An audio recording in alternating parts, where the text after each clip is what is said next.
जंगल में ईद का त्योहार आ रहा था। जिगरबाज ईद की तैयारियों में लगा हुआ था।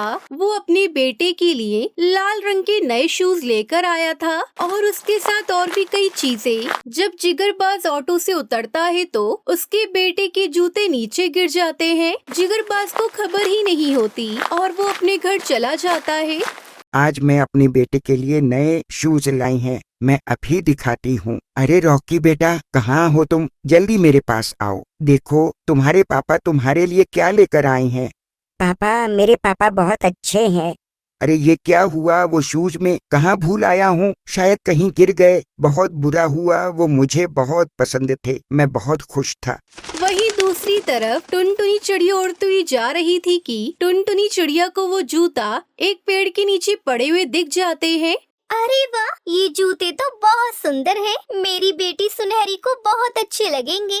फिर टुनटुनी चिड़िया उन शूज को उठाकर अपने घर ले जाती है और अपनी बेटी सुनहरी से कहती है, अरे सुनहरी बेटा, देखो ये कितने सुंदर शूज हैं। तुम्हें पसंद तो आए ना? हाँ मम्मा, ये जूते तो बहुत अच्छे हैं। मगर मम्मा, ये मेरे नहीं है। हमें सबसे पहले ये जानना होगा कि ये किस पक्षी के गिरे हैं। अगर कोई ना मिला तो फिर मैं शूज पहन लूंगी। अपनी बेटी की बात सुनकर टुनटुनी चिड़िया बहुत खुश होती है। हाँ सुनहरी बेटा, आपकी बात तो ठीक है। हम पहले इस जूते के असली मालिक को ढूंढना होगा और उसे जूते लौटाने होंगे। फिर टुनटुनी चिड़िया बंटी कबूतर के घर जाती है। कबूतर भाई, अरे ओ कबूतर भाई, सुनो कबूतर भाई, देखो मुझे रास्ते से शूज मिले हैं। छोटे बच्चे के शूज हैं। क्या वो शूज आपके गिरे हैं? नहीं चिड़िया बहन, मेरे पास तो अभी इतने पैसे ही नहीं कि मैं अपने बेटे को नए शूज लेकर दे सकूं। ये जूते मेरे नहीं हैं। बंटी कबूतर की बात सुनकर टुनटुनी चिड़िया उससे कहती है, ठीक है बंटी भैया, मैं तोते भैया से पूछती हूँ। शायद उन्हें कुछ पता हो इस बारे में। फिर टुनटुनी चिड़िया हरिया तोता के घर जाती है। अरे हरिया तोता भाई, मुझे रास्ते में जूते पड़े मिले। अगर वो आपके हैं तो आप वो शूज की निशानी बताकर आप वो जूते ले सकते हो। टुनटुनी चिड़िया की बात सुनकर हरिया तोता उससे कहता है, अरे टुनटुनी बहन, मेरे बेटे के शूज तो उसके पास है। वो शूज जरूर किसी विदेशी पक्षी के गिर गए होंगे। तभी सुंदरी कवि हरिया तोता के घर के बाहर खड़ी उन दोनों की बातें सुन लेती है और वो जल्दी से अंदर आती है और टुनटुनी चिड़िया से कहती है, अरे टुनटुनी चिड़िया, मेरी भी गिरी है कोई चीज। चिड़िया बताओ, तुम्हें क्या मिला है? सुंदरी बहन, मुझे रास्ते से जूते मिले हैं किसी बच्चे के। अरे वही तो गिरे थे मेरे। टुनटुनी, मैं आज अपने जग्गू के लिए वो शूज लेकर आई थी। ईद का त्योहार आने वाला है। जग्गू नए जूते की जिद कर रहा था, इसलिए मैंने उसके लिए नए जूते खरीदे। फिर सुंदरी कवि ऐसे झूठ बोलती है। अच्छा सुंदरी बहन, तो फिर आप मुझे कोई निशानी बताओ और बताओ कि वो शूज किस रंग के हैं। ये सवाल सुनकर तो सुंदरी कवि के होश उड़ जाते हैं। वो बहाने लगाने लगती है। अरे रंग चिड़िया, ये मुझे नहीं पता। कालू लाया था, उसने ही जूते पसंद करे थे। उसे पता होगा कि वो शूज किस रंग के थे। शायद लाल ही होंगे। सुंदरी कवि को तुक्का लग जाता है क्योंकि वो जूते लाल रंग के ही थे। हाँ सुंदरी कवि, वो जूते तो लाल रंग के ही हैं। आओ मेरे साथ चलो और अपने जूते ले जाओ। सुंदरी कवि टुनटुनी चिड़िया के साथ जाती है और वो टुनटुनी चिड़िया से वो जूते ले लेती है और अपने घर पहुंच जाती है। मम्मा, मेरी मम्मा मेरे लिए लाल शूज लाई है। मम्मा, आपने इन नए शूज के लिए पैसे कहाँ से लिए? मैं अपनी माँ के पास गई थी। मेरी माँ ने दिए थे मुझे पैसे। मेरी माँ मेरा बहुत ख्याल रखती है। चल बे जग्गू, इस बार तो तेरी ईद हो गई। जग्गू बहुत खुश होता है और अपने दोस्तों को बताने घर से निकलता है। सुनहरी, देखो सुनहरी, मेरी मम्मा मेरे लिए नए शूज लाई है। मुझे पता है, वो जूते मेरी मम्मा को ही रास्ते में मिले थे। तो क्या हुआ? मेरी मम्मा से गिर गए होंगे कहीं। ऐसे ही 2-3 दिन गुजर जाते हैं। ईद भी आ जाती है। जिगरबाज के बेटे ने पुराने टूटे हुए शूज पहन रखे थे और वो बहुत निराश था और उधर जग्गू कौवा नए जूते पहनकर अकड़ अकड़ कर उड़ रहा था। मम्मा, मैं नानी के पास जा रहा हूँ। मैं उनको अपने नए शूज दिखाकर आता हूँ। जाओ मेरे जग्गू, अगर नानी ने कोई मीठी चीज बनाई हो तो वो भी लेकर आना मेरे लिए। फिर आधे रास्ते में जिगरबाज जग्गू के पाँव में वो शूज देख लेता है और वो जग्गू को रोक लेता है। छोटे कौवे, ये शूज तुमने कहाँ से लिए हैं? अरे जिगर अंकल, ये जूते ये तो मेरी मम्मा मेरे लिए लाई थी। अच्छे हैं ना अंकल? हाँ जग्गू बेटा, बहुत अच्छे हैं। जाओ अपनी मम्मा को तो घर से बुला कर लाओ, मुझे उससे कोई काम है। ये सुनकर जग्गू कौवा जल्दी से अपने घर जाता है। मम्मा मम्मा, आपको बड़े पेड़ पर जिगरबाज अंकल बुला रहे हैं। जिगरबाज? हाँ याद आया, वो मुझसे मिलने को लेकर उदास हो गया होगा। वो दोस्त है ना मेरा। फिर सुंदरी कौवी जल्दी जल्दी से जग्गू के साथ जिगरबाज के पास जाती है। बेशर्म कौवी, सच बताओ ये शूज तुमने कहाँ से लिए हैं? जिगरबाज भाई, ये जूते ये तो टुनटुनी चिड़िया को रास्ते में मिले थे और मैंने कहा कि मेरे हैं। रास्ते से मिली चीज झूठ बोलकर तुमने ले ली। शुक्र करो आज ईद है, वरना इतना मारती कि तुम्हें नानी याद आ जाती। जिगरबाज जग्गू से वो जूते वापस तो नहीं लेता, मगर अपने बेटे जग्गू के सामने सुंदरी कौवी बहुत शर्मिंदा होती है। और दूसरी तरफ टुनटुनी चिड़िया ईमानदारी से अपनी बेटी सुनहरी चिड़िया के साथ ईद बनाती है।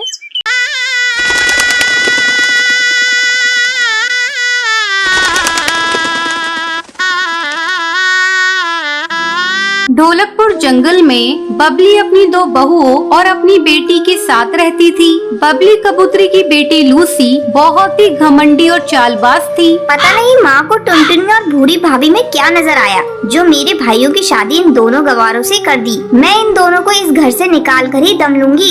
एक दिन लूसी अपनी माँ के पास रोती हुई गई। क्या हुआ लूसी, तू इस तरह क्यों रो रही है बेटा?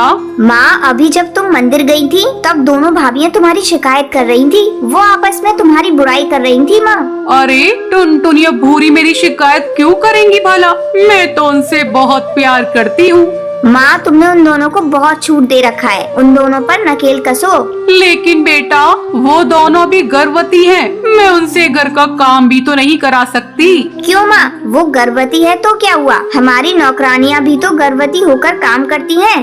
ठीक है लूसी, तू कहती है तो मैं आज ही सारे नौकरों को छुट्टी दे देती हूँ और उन्हें काम पर लगा देती हूँ। सबसे पहले बबली टुनटुनी के कमरे में जाती है। बड़ी बहू, तुम कब तक सोती रहोगी? क्यों, क्या हुआ माँ जी? आप इतनी सुबह सुबह मुझे क्यों जगा रही हैं? देखो, आज से तुम और भूरी बहू दोनों मिलकर घर का काम करोगी। क्यों माँ जी, नौकरानी कहाँ गई? आज से मैंने नौकरानियों को छुट्टी दे दी है। उन लोगों का मुंह ज्यादा खुल गया था, जरा से काम के लिए वो लोग बहुत पैसे मांग रही थी, इसलिए मैंने उन्हें छुट्टी दे दी। लेकिन माँ जी, हम लोग तो गर्भवती हैं, हम लोग घर का काम कैसे करेंगे? तभी वहाँ भूरी चिड़िया आती है। अच्छा हुआ भूरी बहू तुम खुद ही यहाँ आ गई। चलो तुम दोनों झाड़ू उठाओ, घर की साफ सफाई शुरू कर दो। लेकिन माँ जी, आज से पहले आपने इस तरह कभी भी हम लोगों से व्यवहार नहीं किया था। देखो बहू, मैंने जो कहा है वो करो। मेरा तुम लोगों ने असली रूप नहीं देखा। मैं बहुत गुस्से वाली हूँ, अगर मुझे गुस्सा आ गया तो मैं तुम दोनों की टांगे तोड़ दूंगी। चल पूरी, माँ जी से बहस करने का कोई फायदा नहीं।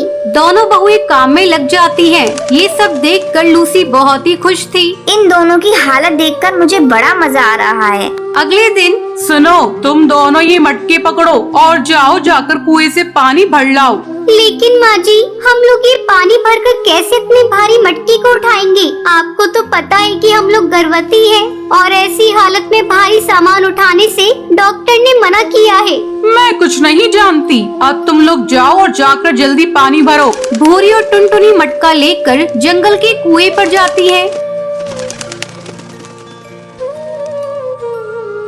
जंगल की चिड़िया उन्हें देखकर कहती हैं, हे भगवान, ये बबली कैसी सास है, उसे अपनी बहुओं पर जरा भी दया नहीं आती। देखो तो इन गर्भवती बहुओं को पानी लाने के लिए कुओं पर भेज दिया। ला टुनटुनी बहू, मैं तेरा मटका भरकर घर तक पहुंचा देती हूँ। तुम दोनों की ऐसी हालत है कि इन भारी मटकों को उठाना तुम्हारे लिए खतरनाक हो सकता है। सुंदरी भूरी और टुनटुनी का पानी से भरा मटका उठाकर उन्हें घर पहुंचाती है। बबली, तू कैसी सास है, तुझे अपनी बहुओं पर जरा भी दया नहीं आती। उनकी ऐसी हालत में तू उनसे काम करवा रही है, ये बहुत गलत है। देख बबली, आगे से तूने अपने गर्भवती बहुओं पर अत्याचार किया तो मैं पंचायत में तेरी शिकायत कर दूंगी। सुंदरी बहन, मैं तुझसे माफी मांगती हूँ। मैं अपनी बेटी के बहकावे में आ गई थी। अब मैं अपनी बहुओं से कोई काम नहीं कराऊंगी। कुछ दिनों के बाद टुनटुनी और भूरी बच्चे को जन्म देती हैं। फिर सभी खुशी खुशी रहने लगते हैं।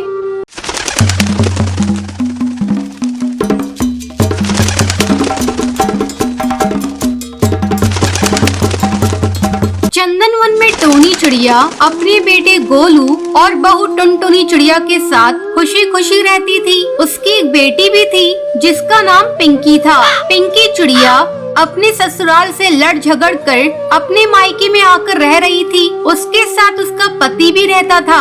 सारे परिवार का बोझ अकेला गोलू चिड़ा उठा रहा था। ज्यादा मेहनत करने के कारण एक दिन गोलू चिड़ा की तबीयत खराब हो जाती है। तब टूनी चिड़िया अपने दामाद बंटी कबूतर से कहती है, दामाद जी, आज मेरे बेटे की तबीयत खराब है, आप ही जाकर सब्जी बेचकर पैसे ले आइए। ये सुनकर उसकी बेटी पिंकी चिड़िया कहती है, माँ, तुम ये क्या कह रही हो? मेरे पति इस घर के दामाद हैं। ये कैसे सब्जी बेचने जाएंगे? जंगल के सारे पक्षी मजाक उड़ाएंगे, ये तुमने सोचा है? अरे बेटी, आज सब्जी अगर नहीं बिकी तो सारी सड़ जाएंगी, बहुत घाटा हो जाएगा। घाटा लगता है तो लग जाने दो, मेरा पति सब्जी बेचने नहीं जाएगा। माँ और बेटी को बहस करता देखकर बहू टुनटुनी चिड़िया कहती है, माँ जी, आप बेकार में चिंता कर रही हैं। जल्दी ही गोलू चिड़ा ठीक हो जाएगा और सब्जी बेचने जाने लगेगा। आप बिल्कुल परेशान मत होइए। अपनी बहू की बात सुनकर टोनी चिड़िया शांत हो जाती है। धीरे धीरे समय गुजरने लगता है, लेकिन गोलू चिड़ा की तबीयत में कोई सुधार नहीं होता। एक दिन गोलू चिड़ा अपनी पत्नी टुनटुनी चिड़िया को बुलाकर कहता है, टुनटुनी, लगता है अब मैं नहीं बचूंगा। मेरे बाद तुम इस घर को संभाल लेना। टुनटुनी चिड़िया को कुछ समझ में नहीं आ रहा था कि क्या हो रहा है। वो गोलू चिड़ा से कहती है,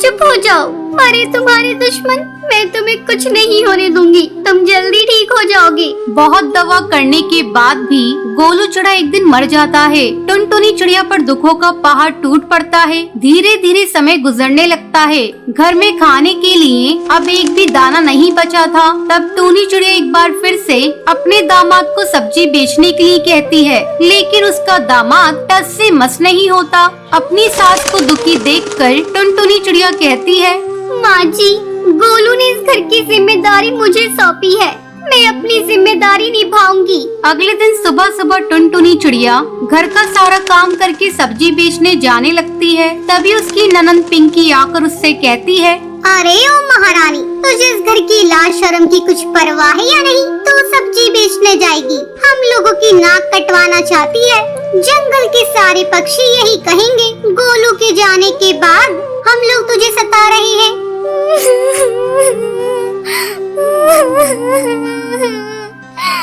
अरे दीदी, घर का सारा राशन खत्म हो गया है, पैसे भी नहीं है। जब से आपके भैया गए हैं तब से सब्जी का काम भी बंद है।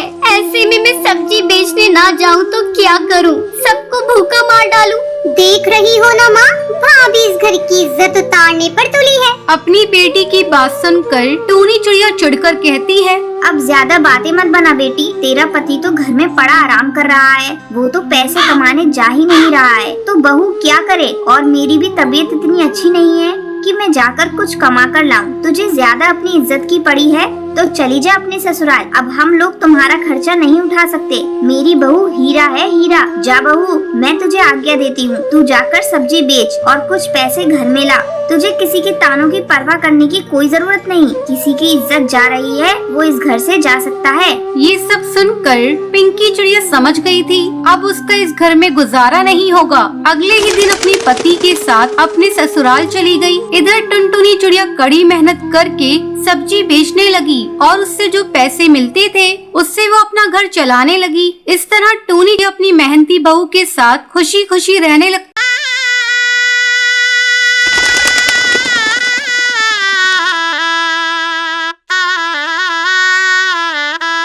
सुंदरवन जंगल में टुनटुनी नाम की काली चिड़िया रहा करती थी। वो बहुत ही सुंदर और संस्कारी थी, लेकिन उसके काले रंग के कारण सभी उससे नफरत करते थे। उसकी सभी सहेलियां भी उसे काली कलूटी कहकर बुलाती थी। एक दिन टुनटुनी चिड़िया के माँ बाप उसकी शादी बंटी कबूतर से तय कर देते हैं, लेकिन बंटी कबूतर की माँ बबली कबूतरी टुनटुनी चिड़िया के काले रंग को देखकर अपने बेटे की शादी टुनटुनी चिड़िया से नहीं करना चाहती थी, पर मोटा दहेज देखकर मान जाती है और इस तरह टुनटुनी चिड़िया की शादी बंटी कबूतर से हो जाती है। शादी के अगले दिन टुनटुनी चिड़िया की सास उससे कहती है, अरे ओ काली कलूटी, आज शाम को तेरी मुंह दिखाई है, तू तैयार हो जाना और मेहमानों के लिए पकवान भी बना लेना।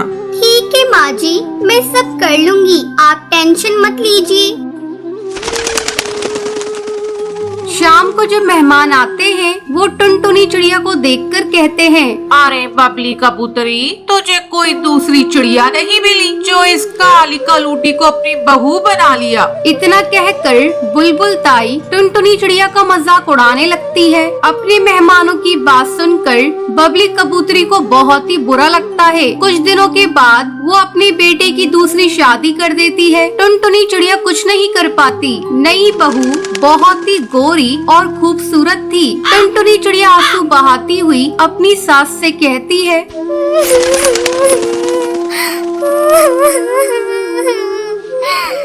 माँ जी, मैं इसी घोंसले में आप लोगों के साथ रहूंगी। मेरी डोली इस घोंसले में आई थी, अब मेरी अर्थी ही इस घोंसले से बाहर जाएगी। तब बबली कबूतरी कहती है, ठीक है काली कलूटी, रह ले तू यहाँ, लेकिन तुझे यहाँ का सारा काम करना होगा, तभी तुझे खाना मिलेगा। तू देख रही है ना मेरी नई बहू कितनी गोरी चिट्टी है। तू कान खोलकर सुन ले, तू उसके पास भटकना भी मत, दूर से ही उससे बातें करना, नहीं तो तेरा रंग उस पर भी चढ़ जाएगा। टुनटुनी चिड़िया कुछ नहीं कहती और अपनी किस्मत पर आंसू बहाती हुई वहीं रहने लगती है। एक दिन बबली कबूतरी अपनी नई बहू से पानी मांगती है। अरे ओ मेरी नई बहू, जरा मुझे पानी तो देना। नई बहू अपनी मेकअप करने में व्यस्त थी। वो टुनटुनी चिड़िया से कहती है, तुम देख नहीं रही हो, मैं मेकअप कर रही हूँ, जा माँ जी को पानी दे दे। टुनटुनी चिड़िया पानी लेकर जाती है। माँ जी, ये लीजिए पानी। टुनटुनी चिड़िया की आवाज सुनकर बबली कबूतरी चिढ़ जाती है। तुझसे किसने पानी मांगा? मैं तो अपनी नई बहू के हाथ से लाया हुआ ही पानी पीऊंगी।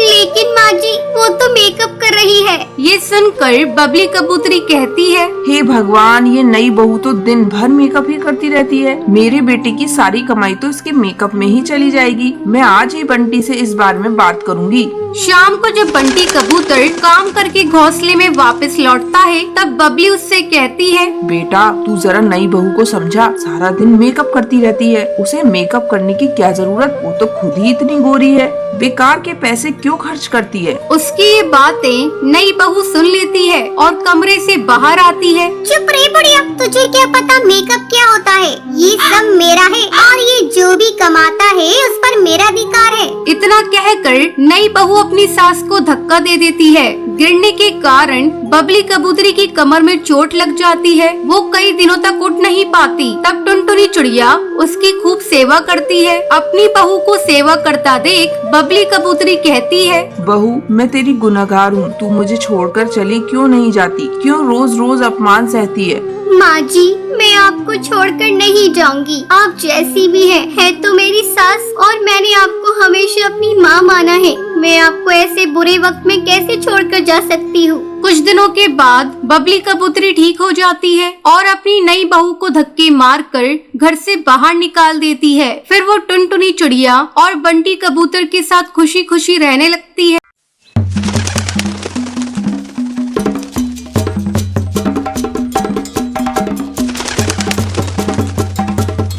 सुंदरवन जंगल में टोनी नाम की कंजूस चिड़िया रहा करती थी। उसका एक बेटा था जिसका नाम गोलू था। गोलू पढ़ लिख कर विदेश में कड़कनाथ कौवे के यहाँ नौकरी करने लगा। एक बार वो अपनी माँ से मिलने के लिए घर आया हुआ था। मौका देखकर टोनी कहती है, बेटा अब मुझसे घर का काम नहीं होता, ऐसा कर तू बियाह कर ले। अगर तू कहे तो मैं तेरे लिए कोई सुंदर चिड़िया देखकर तेरा बियाह कर दूं। माँ, मैं बताना तो नहीं चाहता था, लेकिन जब आपने मेरी शादी की बात छेड़ ही दी है तो मैं बता देता हूँ। मेरी एक गर्लफ्रेंड चिड़िया है और मैं उसी से शादी करूँगा। कौन है, जरा मुझे भी तो बता। वही मेरी बचपन की दोस्त टुनटुनी। टुनटुनी? वो तो बहुत ही गरीब घर की चिड़िया है। उसके माँ बाप तो दहेज भी नहीं देंगे। अब तू ही बता, तेरे पढ़ाने लिखाने में मेरा कितना पैसा खर्च हुआ है? वो पैसा तेरी शादी से ही तो वसूल होगा। तो गोलू कहता है, माँ आपको क्यों चाहिए? हम लोगों को पैसे की क्या कमी है? लेकिन बेटा तेरी शादी में खर्च भी तो होंगे। माँ मैं कुछ नहीं जानता, मैं तो शादी टुनटुनी से ही करूँगा, वरना विदेश चला जाऊँगा। सोच लो। ठीक है बेटा, जैसी तेरी मर्जी। कुछ दिनों के बाद टुनटुनी और गोलू की शादी हो जाती है। शादी के अगले ही दिन टूनी अपनी बहू को बुलाकर कहती है, बहू आज से सारे घर का काम तुझे ही करना है। मैंने नौकरों को छुट्टी दे दी। घर में बस हम लोग हैं, मिल बांट कर सारा काम कर लेंगे। बेकार में नौकरों पर पैसे खर्च करने से क्या फायदा है। ठीक है माँ जी, मैं कर लूँगी सारा काम। जा बहू, जाकर पहले चाय बना ले। टुनटुनी रसोई में चाय बनाने जाती है। वो देखती है कि गैस खत्म हो चुका है। टुनटुनी अपनी सास के पास जाकर कहती है, माँ जी गैस तो खत्म हो गई है, मैं कैसे चाय बनाऊँ? अच्छा बहू रहने दे, गर्मी बहुत है। लेकिन माँ जी हम लोग खाएंगे क्या? इसमें सोचना क्या है बहू, शादी की बहुत सारी पूरियाँ और सब्जियाँ बची हुई हैं। मैंने उसे फ्रिज में रख दिया है, हफ्ते भर तो वो चलेंगी ही। अपनी सास की कंजूसी देखकर टुनटुनी हक्का बक्का रह जाती है। वो जाकर अपने पति गोलू को ये बात बताती है। गोलू तुम्हारी माँ कितनी कंजूस है, भगवान बचाए ऐसी सास से। मैंने अपनी पूरी जिंदगी में ऐसी कंजूस चिड़िया कभी नहीं देखी। क्यों, क्या हुआ? तुम्हारी माँ ने शादी की बची हुई पूरियाँ और सब्जियाँ फ्रिज में रख दी है और अब 1 सप्ताह तक उसे खाने को कह रही है। ये सब मुझसे नहीं होगा। तुम अभी जाओ और अपनी माँ को समझाओ। गुस्से में गोलू अपनी माँ के पास आता है। माँ तुम इतनी कंजूसी क्यों कर रही हो? बासी खाना खाने से तबीयत बिगड़ जाएगी। अगर चूल्हे की लकड़ी खत्म हो गई है तो चलो आज हम लोग बाहर ही खाना खाते हैं।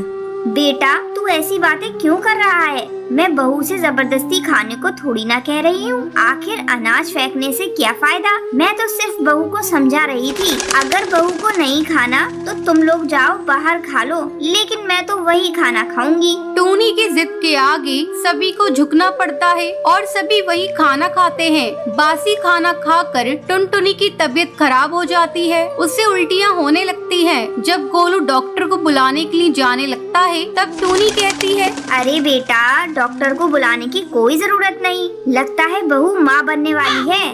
माँ तुम ये कैसी बातें कर रही हो? मैं तुम्हारी एक नहीं सुनूंगा। मैं अभी डॉक्टर को लेकर आ रहा हूँ। अब तुम्हारी कंजूसी नहीं चलेगी। गोलू बुलबुल डॉक्टर को लेकर घर आता है।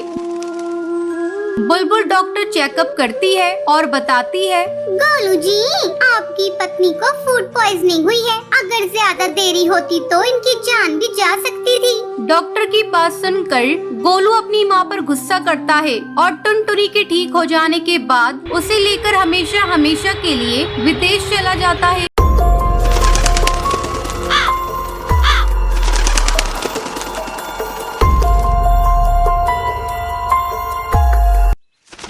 सुंदरवन जंगल में बंटी नाम का एक गरीब किसान रहा करता था। एक दिन उसकी पत्नी टुनटुनी उससे कहती है, देखो ना जी, अपनी तो एक ही बच्ची है रानी, लेकिन इसे भी हम लोग एक बेहतर जीवन नहीं दे सकते। पता नहीं हम लोगों की गरीबी कब दूर होगी और मैं अपनी बेटी को कब अच्छा पहनाऊंगी और खिलाऊंगी। लगता है मेरा सपना ही रह जाएगा। टुनटुनी सोचा था इस बार फसल अच्छी होगी तो मैं पूरे परिवार के लिए अच्छे कपड़े लाऊंगा, लेकिन भगवान के आगे किसके चली है। हर बार की तरह इस बार भी फसल अच्छी नहीं हुई।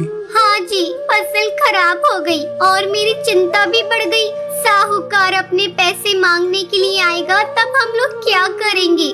वो तो हम लोगों के घोंसले को हड़प लेगा। पिछली बार बड़ी मुश्किल से अपने घोंसले को हम लोगों ने बचाया था, लेकिन लगता है इस बार हम लोग अपने घर को नहीं बचा पाएंगे। तू चिंता मत कर, ऊपर वाला जरूर कोई न कोई राह दिखाएगा। कुछ दिन इसी तरह गुजर जाते हैं। एक दिन दूसरे जंगल से एक व्यापारी अपनी पत्नी के साथ सुंदरवन जंगल आता है। उसकी मुलाकात बंटी से होती है। वो बंटी से कहता है, मैं एक बहुत बड़ा व्यापारी हूँ। मेरे पास बहुत सारा पैसा है, लेकिन मेरी कोई औलाद नहीं। मैं इस जंगल में एक बच्ची को गोद लेने आया हूँ, चाहे वो चिड़िया हो या चिड़ा। ये सब सुनकर बंटी सोचता है, क्यों ना मैं अपनी बच्ची को इन्हें गोद दे दूं। इसके बदले में मुझे ढेर सारे पैसे मिलेंगे जिससे मैं साहूकार का कर्ज आसानी से चुका सकता हूँ। चलिए साहब मेरे घर, मैं अपनी बच्ची को आपको गोद देने के लिए तैयार हूँ। बंटी उनको लेकर अपने घर जाता है। वो टुनटुनी को एक कोने में ले जाकर कहता है, टुनटुनी, ये दंपत्ति हमारे जंगल में एक बच्चा गोद लेने आए हैं। क्यों ना हम इन्हें अपनी बच्ची रानी को गोद दे दें। बदले में वो लोग हमें बहुत सारे पैसे देंगे जिससे साहूकार का सारा कर्ज उतर जाएगा। ये आप कैसी बातें कर रहे हैं जी? मैं कैसे अपनी बच्ची को किसी को गोद दे दूं? टुनटुनी, ज्यादा पागल मत बन, ऐसा मौका बार बार नहीं मिलेगा। तू तो माँ फिर बन सकती है। तू ये भी तो सोच, रानी की जिंदगी संवर जाएगी।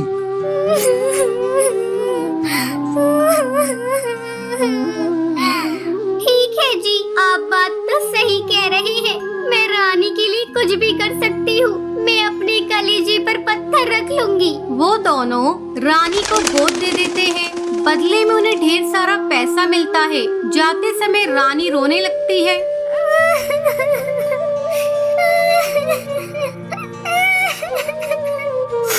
माँ, मैं कहीं नहीं जाऊंगी तुम्हें छोड़कर। मुझे मत भेजो माँ, मैं नहीं जाऊंगी।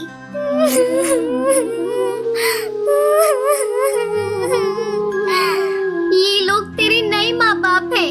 तू इनके साथ जाएगी तो तुझे अच्छे अच्छे कपड़े पहनने को मिलेंगे, अच्छा अच्छा खाना खाने को मिलेगा। बेटा तू जिद मत कर बेटा, मैं गरीब तुझे ये सब नहीं दे सकती। साहिब, जल्दी से ले जाइए आप यहाँ से। टुनटुनी की पड़ोसन दूर से ये सब देख रही थी। वो साहूकार के जाने के बाद वहाँ आकर कहती है, छी छी टुनटुनी, तू कैसी माँ है? तू अपनी ही बेटी को अपने से कैसे अलग कर सकती है? मैंने पहली बार देखा है कोई माँ अपनी बेटी के लिए इतना कठोर भी हो सकती है। अब हम लोग तुम्हारे साथ कोई रिश्ता नहीं रखेंगे।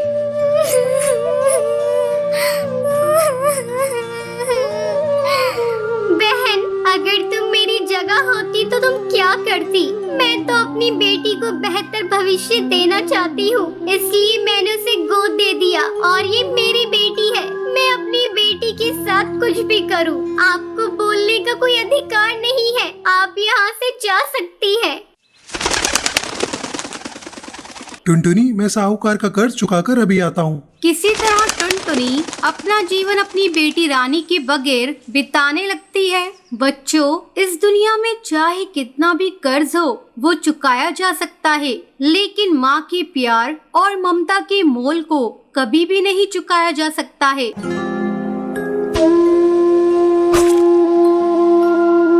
सुंदरी सोफे पर बैठकर सब्जी काट रही होती है। तभी अचानक उनमें से एक बैंगन सड़ा हुआ निकल जाता है। आजकल सब्जियाँ कितनी महंगी आने लगी हैं और ये बैगन भी सड़ा हुआ है। एक काम करती हूँ, इसका आधा भाग काट कर निकाल देती हूँ और आधा बना लूंगी। इससे पैसों की बचत भी हो जाएगी और सब्जी भी बन जाएगी। मैम साहब, सर्फ खत्म हो गया है, मैं कपड़े कैसे धोऊं? टुनटुनी, मैंने कल ही तो तुझे नया पैकेट खोल कर दिया था सर्फ का। इतनी सारी सर्फ इतनी जल्दी कैसे खत्म हो गए? लगता है तूने सारा सर्फ पानी में बहा दिया होगा। रुक, अब मैं तुझे सर्फ नाप कर दिया करूँगी। ये ले एक ढक्कन पकड़ और इसी में तू सारा काम कर।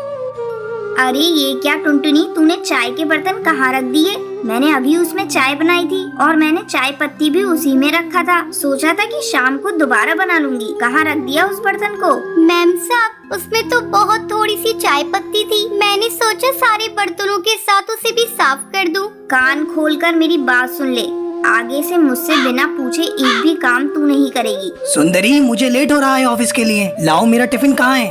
अभी टिफिन लगा देती हूँ जी। अरे ये क्या? ये तो पड़ोस के दिए हुए समोसे हैं। क्या तुम इसे ही मुझे लंच में दोगी? अरे तो क्या हुआ जी, समोसे तो कितने अच्छे हैं, परसों के ही तो बने हुए हैं। और क्या हुआ, एक दिन के पैसे भी तो बचेंगे।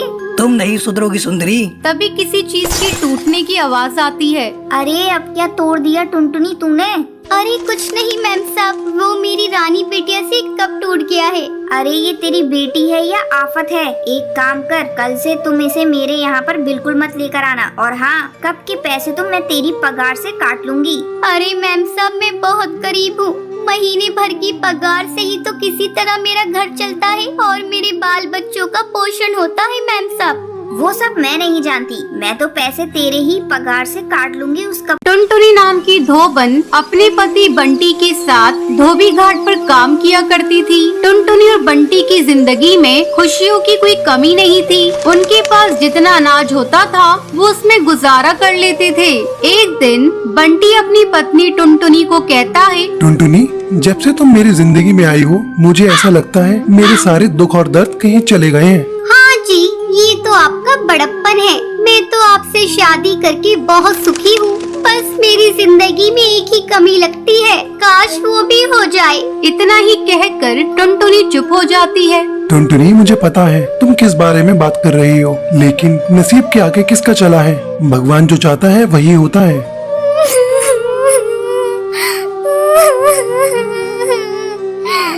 मैंने कभी किसी का बुरा नहीं किया, फिर क्यों भगवान ने मुझे बांझ बना दिया? क्यों मेरे पास कोई भी संतान नहीं है? मैं हमेशा से ही दूसरे के बच्चों को खिलाकर अपना दिल बहला लेती हूँ, लेकिन मेरा भी मन करता है मेरी खुद की संतान हो जो मुझे माँ कहकर बुलाए। टुनटुनी, तुम परेशान क्यों होती हो? कोई नहीं, भगवान ने चाहा तो हमारे पास भी संतान होगी। चलो अब अपना काम करते हैं। कुछ कपड़े धुलने के लिए पड़े हैं, उन कपड़ों को धो लेते हैं। हाँ जी, आप सही कह रहे हैं। चलिए, काम तो करना ही है। टुनटुनी जाकर कपड़ों का गट्ठा खोलती है और उसे देखकर रोने लगती है।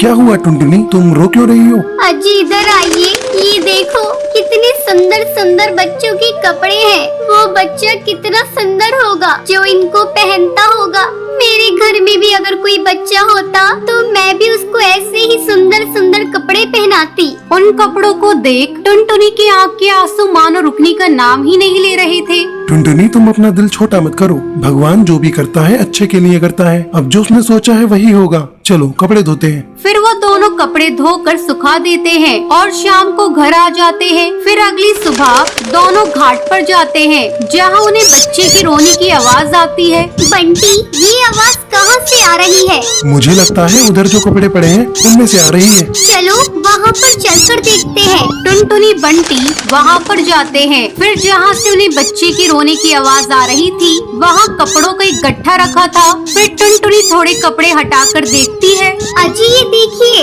इन कपड़ों में तो कोई बच्चा लिपटा हुआ पड़ा है। टुनटुनी बच्चे को देखती है, वो एक बहुत ही प्यारी चिड़िया थी। अजी ये कितनी सुंदर चिड़िया है। कौन इतनी प्यारी चिड़िया को यहाँ पर छोड़ गया है? पता नहीं कैसे कैसे पक्षी हैं। कोई बच्चे को तरसता है तो कोई बच्चे को छोड़कर चला जाता है। खैर जो भी हो, अब से ये बच्ची हमारी है। हो सकता है भगवान ने तुम्हारी सुन ली हो और ये बच्चा तुम्हें दे दिया हो। फिर बंटी जैसे ही बच्चे के नीचे पड़े कपड़ों को उठाता है तो वो देखता है उसके नीचे बहुत सारे पैसे पड़े थे। अजी ये इतने सारे पैसे इस बच्ची के साथ कौन छोड़ गया?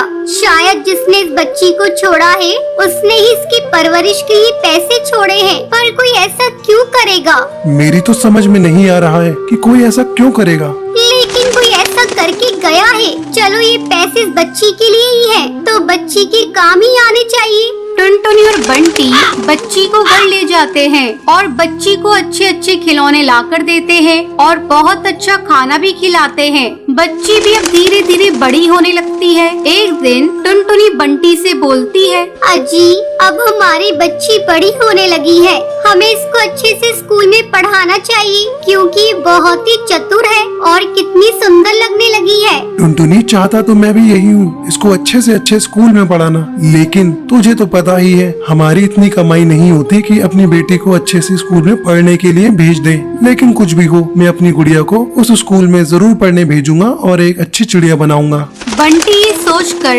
अपने धोबी घाट की तरफ चलता है तो वो देखता है उसके धोने वाले कपड़ों के बीच में कुछ पैसों की गड्डी पड़ी थी। फिर वो सोचता है, आखिर ये सब कौन कर रहा है? इसका मतलब कोई तो जानता है कि उसकी बच्ची हमारे पास है और वो उसके बदले हमें पैसे देकर चला जाता है। फिर बंटी पैसे उठा लेता है और बच्ची को अच्छे से स्कूल में पढ़ने भेज देता है। एक दिन बंटी टुनटुनी से कहता है, टुनटुनी, पता नहीं जब भी हम पैसों की बातें करते हैं या उसकी जरूरत होती है तो कोई हमारे कपड़ों में पैसे छोड़कर चला जाता है। लेकिन ये सब कर कौन रहा है? हमको उसका पता लगाना पड़ेगा।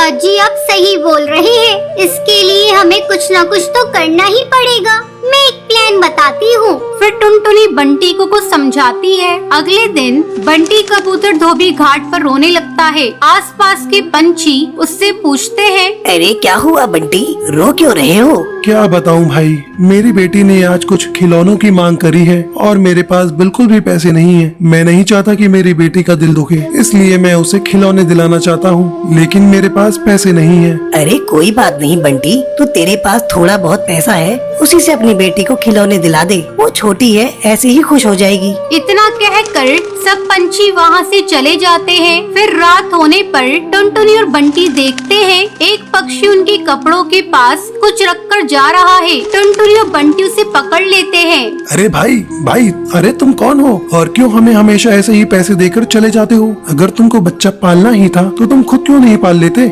ये सुनकर कालू कौवा रोने लगता है और रोते रोते बोलता है, मैं और मेरी पत्नी बहुत अच्छे से रहते थे। मैं उसको बहुत प्यार करता था, लेकिन ये बात मेरे घर वालों को अच्छी नहीं लगती थी, तो उन्होंने हमें घर से निकाल दिया। जैसे ही मेरी बेटी का जन्म हुआ तो उसकी माँ इस दुनिया को छोड़कर चली गई। कुछ दिन तो मैंने अपनी बच्ची की परवरिश की, लेकिन ये मुझसे नहीं हो पा रहा था। ये आपकी बच्ची है, फिर आपने अपनी बच्ची को हमें क्यों दिया? मैंने एक दिन यहाँ टुनटुनी बच्ची के लिए तड़पते हुए रोते हुए देखा। फिर मैंने सोचा कि आपको संतान की जरूरत है, इसलिए चुपके से बच्ची को यहाँ छोड़ गया। और जैसा मैंने सोचा था बिल्कुल वैसा ही हुआ। मैं जरूरत पड़ने पर पैसे देकर जाता हूँ, जिससे मेरी बच्ची की परवरिश में कोई कमी ना आए। मैं आप लोगों से हाथ जोड़कर बोलता हूँ कि मेरी बच्ची को कभी भी ये मत बताना कि मैं उसका पिता हूँ, वरना वो मुझसे नफरत करने लगेगी।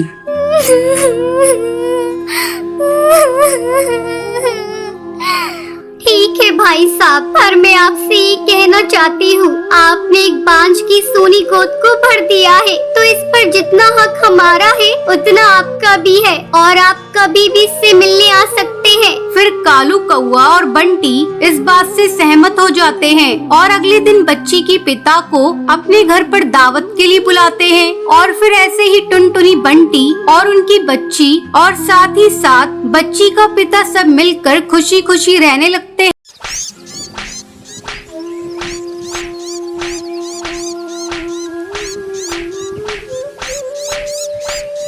बहुत समय पहले चंपकवन जंगल में भूरी चिड़िया अपनी माँ टुनटुनी चिड़िया और अपने पिता बंटी कबूतर के साथ रहती थी। भूरी चिड़िया के माता पिता उससे बहुत प्यार करते थे। एक दिन टुनटुनी चिड़िया बीमार पड़ जाती है और उसे अपनी बेटी की चिंता सताने लगती है। ऐसे में एक दिन टुनटुनी चिड़िया बैठी धूप सेक रही थी, तभी वो देखती है कि पड़ोस में रहने वाली चिंकी चिड़िया की सौतेली माँ उसे धक्के देकर घोंसले से बाहर निकाल देती है। ये सब देखकर टुनटुनी चिड़िया बहुत डर जाती है और वो सोचने लगती है, अगर मैं मर गई तो मेरी बेटी का क्या होगा? अगर बंटी कबूतर ने दूसरी शादी कर ली तो सौतेली माँ मेरी बेटी को इसी तरह घर से बाहर निकाल देगी। जब शाम को बंटी कबूतर घर लौटता है तो टुनटुनी उससे कहती है, सुनो जी, अगर मैं मर गई तो तुम दूसरी शादी मत करना, वरना सौतेली माँ मेरी बेटी पर बहुत अत्याचार करेगी। ये सुनकर बंटी कबूतर उसे समझाते हुए कहता है, टुनटुनी चिड़िया, मरे तुम्हारे दुश्मन, तुम ये कैसी बातें कर रही हो? तुम्हें कुछ नहीं होगा, तुम जल्दी ही ठीक हो जाओगी।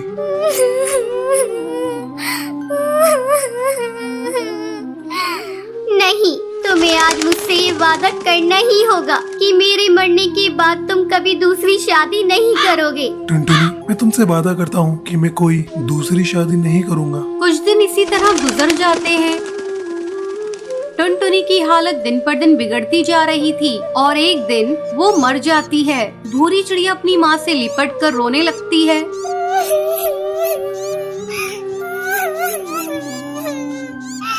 उठो ना माँ, तुम उठ क्यों नहीं रही हो? माँ कुछ तो बोलो, अपनी बेटी को इस तरह छोड़कर कहाँ चली गई? माँ आंखें खोलो, माँ उठो ना। अपनी बेटी को रोता देखकर बंटी कबूतर उसे चुप कराता है। बेटी, तेरी माँ बहुत अच्छी थी, इसलिए भगवान ने उसे अपने पास बुला लिया। अब बंटी कबूतर अपनी बेटी का ध्यान रखता था और फिर काम पर चला जाता था। एक दिन उसके घर कालू कौआ आता है और उससे कहता है, तुम कब तक भाभी के गम में इस तरह डूबे रहोगे? मेरी मानो तो तुम दूसरी शादी कर लो। पूरी अभी बहुत छोटी है, उसे माँ की जरूरत है। कालू कौआ बंटी कबूतर को बहुत समझाता है। ना चाहते हुए भी बंटी कबूतर कालू कौवे की बात मान लेता है और वो टोनी चिड़िया से शादी कर लेता है। टोनी चिड़िया शक्ल से बहुत ही भोली थी, वास्तव में वो बहुत ही निर्दयी थी। टोनी चिड़िया बंटी कबूतर के सामने भूरी चिड़िया से बहुत प्यार करती, लेकिन उसके काम पर जाते ही वो भूरी चिड़िया पर अत्याचार करना शुरू कर देती थी। एक दिन वो भूरी चिड़िया से कहती है, अरे ओ महारानी, चल उठाइए झाड़ू और कमरे में झाड़ू लगा, फिर आकर मेरे पैर दबा, और खबरदार अगर तूने अपने बाप से कुछ कहा तो मैं तेरी बोटी बोटी काट कर चील को खिला दूंगी। तेरे बाप को पता भी नहीं चलेगा। अपनी सौतेली माँ की बात सुनकर भूरी चिड़िया बहुत डर जाती है। वो अपने पिता से कुछ नहीं कहती। एक दिन भूरी चिड़िया की तबीयत कुछ खराब थी। जब टोनी चिड़िया उससे काम करने को कहती है तब भूरी चिड़िया मना कर देती है। माँ, आज मेरी बहुत तबीयत खराब है, इसलिए मैं घर का काम नहीं कर पाऊंगी। मुझे बहुत कमजोरी महसूस हो रही है। आज आप घर का काम कर लीजिए। भूरी चिड़िया की बातें सुनकर टोनी चिड़िया गुस्सा हो जाती है और गुस्से में उसे पीटने लगती है और उसे घोंसले से बाहर धक्का देकर निकाल देती है। उसी समय बंटी कबूतर किसी काम से वापस अपने घर आ रहा था। जब वो टोनी चिड़िया की हरकत देखता है तो गुस्से से आग बबूला हो जाता है और वो टोनी चिड़िया से कहता है, टोनी चिड़िया, मैंने अपनी बेटी के लिए तुमसे शादी की थी। तुम तो मेरी बेटी के साथ बहुत बुरा बर्ताव करती हो। तुम अभी और इसी वक्त मेरे घोंसले से बाहर निकल जाओ। ये सुनकर टोनी चिड़िया बंटी कबूतर से माफी मांगने लगती है। बंटी, मुझे माफ कर दो, ये भूरी बहुत ही ज्यादा बदतमीज है। तुम तो जानते हो ना, मैं तुमसे और भूरी से कितना प्यार करती हूँ। तुम ही मुझे बताओ, मैं अपनी बेटी को नुकसान पहुँचा सकती हूँ क्या? वो टोनी चिड़िया को माफ नहीं करता और उसे घोंसले से भगा देता है। फिर बंटी कबूतर अपनी बेटी भूरी चिड़िया के साथ खुशी खुशी रह। टुनटुनी को बचपन से ही खाना बनाने का बहुत शौक था। उसके पिताजी कालू कौआ लोहे के औजार बनाने का काम करते थे। उसकी माँ सुंदरी फिर उन लोहे के औजार और बर्तनों को जंगल में बेचकर आती थी। टुनटुनी उनकी गोद ली हुई बेटी थी और वो सब नदी किनारे एक पेड़ की डाल पर रहा करते थे। टुनटुनी क्या कर रही है? कुछ खाने को बनाया है या नहीं? एक दाल से दूसरी दाल घूमकर भूख से आंतड़ियाँ सिकुड़ गई हैं। लो माँ, आज मैंने कुछ नया बनाया है। अरे तूने ये चावल में क्या डाल दिया है? ये बिरयानी है, मैंने आज ही सीखी है। अरे टुनटुनी बिटिया, जितना तू खाने पर ध्यान देती है कुछ काम पर भी दिया कर। अरे जब देखो कुछ ना कुछ खाने को ही बनाती रहती है। 1-2 साल बाद तेरा ब्याह भी करना है, कुछ घर के काम भी सीख ले। ओहो, शर्मा गई। अच्छा चल जा बाहर भट्टी गर्म कर, लोहा पीटना है। सुंदरी, हमारी बेटी बहुत ही गुणवती है, हमेशा कुछ न कुछ बनाने की कोशिश करती रहती है। लेकिन हम लोग इतने रईस नहीं हैं, रोज इतना अच्छा अच्छा बनाकर खाएंगे तो कहाँ से आएगा? चिंता क्यों करते हो जी? सब बच्चों का भाग्य है, सब भगवान देगा। देख, मेरे बस की बात होती तो उसे 10वीं कराकर घर में नहीं बैठाता और आगे पढ़ाता। वैसे हमारी टुनटुनी जिस घर भी जाएगी स्वर्ग बना देगी, बस एक अच्छा सा लड़का मिल जाए। अरे हम नारियल के खोल में रहते हैं, लड़का भी तो ऐसा ही देखना पड़ेगा ना। जब कभी सुंदरी की तबीयत खराब हो जाती थी तो टुनटुनी भी कुछ औजार बेचने के लिए एक डाल पर बैठ जाती थी। एक दिन उसे वहाँ गोलू मिला। अरे टुनटुनी, तुम यहाँ क्या कर रही हो? मैं ये खुरपे दरात हंसियाँ बेच रही हूँ। लेकिन तुम तो पढ़ने में इतनी अच्छी थी, फिर क्या हुआ? यहाँ ये सब क्यों? ये हमारा पेशा है गोलू। मेरे पिताजी ने मुझे 10वीं पढ़ा दिया, वही बहुत बड़ी बात है। हम पक्षियों में वैसे चिड़ियाएं नहीं पढ़ाई जाती। अरे यही हमारा देश पीछे रह गया टुनटुनी। अच्छा ये बताओ, तुम रहती कहाँ हो? यही नदी के पीछे ही हमारा नारियल का घोंसला है।